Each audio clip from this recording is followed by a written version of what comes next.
বর্ষাকালীন সময়ে পতঙ্গবাহিত রোগ নিয়ন্ত্রণে নন্দীগ্রাম ২ ব্লকে অভিনব উদ্যোগ। বর্ষাকালীন সময়ে পতঙ্গবাহিত বিভিন্ন রোগের প্রাদুর্ভাব অত্যাধিক হারেই বেড়ে যায়। বিশেষত মশাবাহিত রোগের পরিমাণ এই মশাকে জৈবিক উপায়ে নিধনের জন্য জলাশয়ের নিম্নভূমি ও জলযুক্ত স্থানে মশার লার্ভানাশক গাপ্পি মাছ ছাড়ার ব্যবস্থা নিয়েছে নন্দীগ্রাম ২ ব্লক।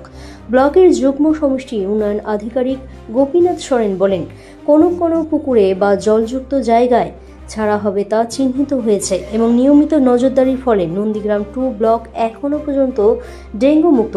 তবে ১ আগস্ট থেকে ১৫ই আগস্ট পর্যন্ত বিশেষ ক্যাম্পের ব্যবস্থা করা হয়েছে, যার মাধ্যমে মানুষজনকে সচেতনতার পাশাপাশি এলাকায় স্বচ্ছতা মান বাড়ানো হবে।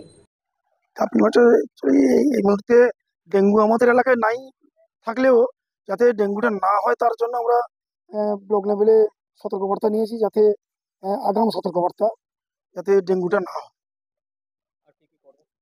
আমরা এই আগস্টের ১ তারিখ থেকে ঢালাউপুরা ১৫ দিন জনি সাহেবকে নিয়ে আমরা প্রোগ্রামটা করেছি এবং এই অ্যাওয়ারনেসগুলো করতেছি এবং ভিআরপিরা আমাদের সঙ্গে আছে, নিয়ে সভাপতি ম্যাডাম সঙ্গে করে নিয়ে আমরা কাজগুলো করতেছি।